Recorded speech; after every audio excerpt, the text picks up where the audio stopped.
For the vision is yet for an appointed time, but at the end it shall speak and not lie. Though it tarry, wait for it, because it will surely come. It will not tarry.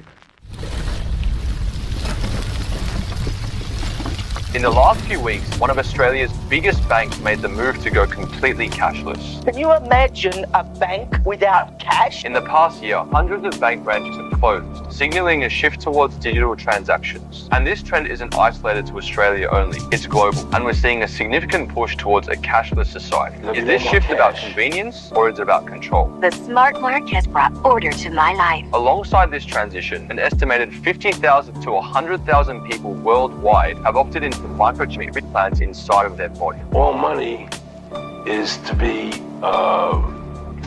in those chips. It's called money. It's the thing we need in order to buy and sell.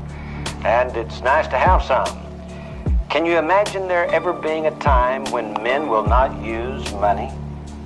A cashless society? We currently are pretty much a cashless society.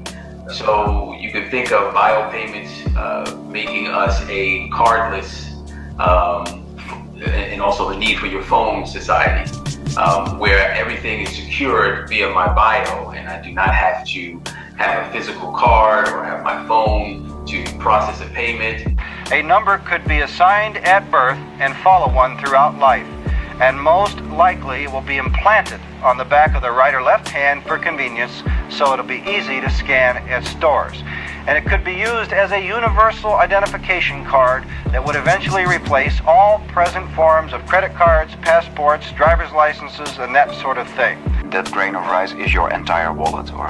Yes, it's your digital ID, your wallet, can be your passport, your key. I think it's the wave of the future that we'll all have implanted chips that have our medical records. So you would do it? Sure. This is the mark of the beast.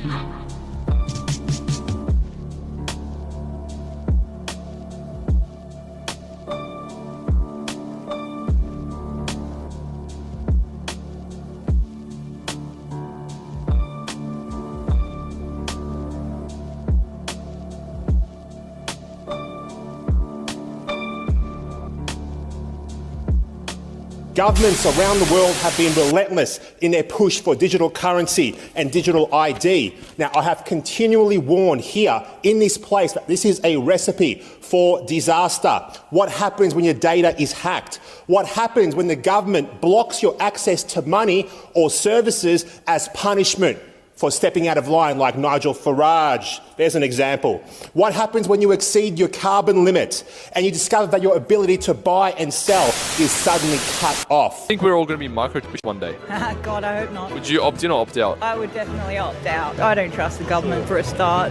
That would be okay, yeah. Would you get it, would you say? I think so, yeah. Yeah, let's consider it. Okay. Yeah. I would not. I'm not a dog. They're going to introduce it gently and slowly and softly, right? They're only exposing that technology to you right now. So they're showing you this is what we've got. Yep. This is what we're presenting you. Yep. What haven't they got? That they're not telling you. What have they got that they're not telling you? So that we're being programmed to get used to it, right? Exactly, we're being conditioned. And so then once it actually comes out, we're already, used to the idea of it being, pushed out in full force, that it's more accepted, right? It's not about being accepted.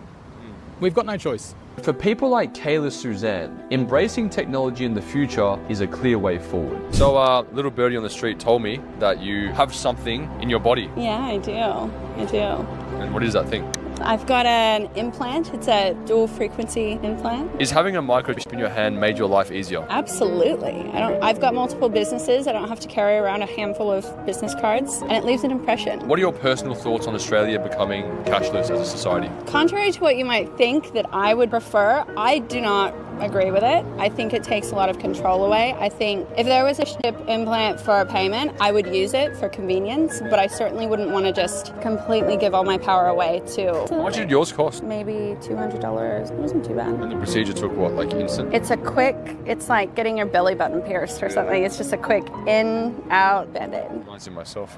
Next question. Would you personally get the Neuralink? Yeah. Yeah? It's very weird, but biohacking is about using tools to be more efficient. I think that's pretty cool.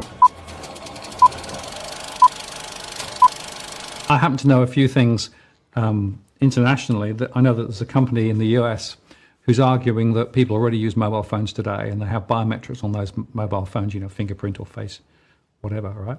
And what that basically means is that you've got already a connectivity to do with your person and your functionality. So why not just take the next step, which is basically, chip in your arm, and who needs a mobile phone anymore?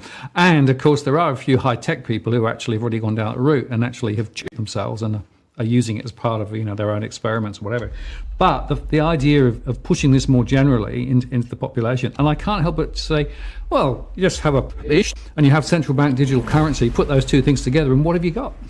Indeed.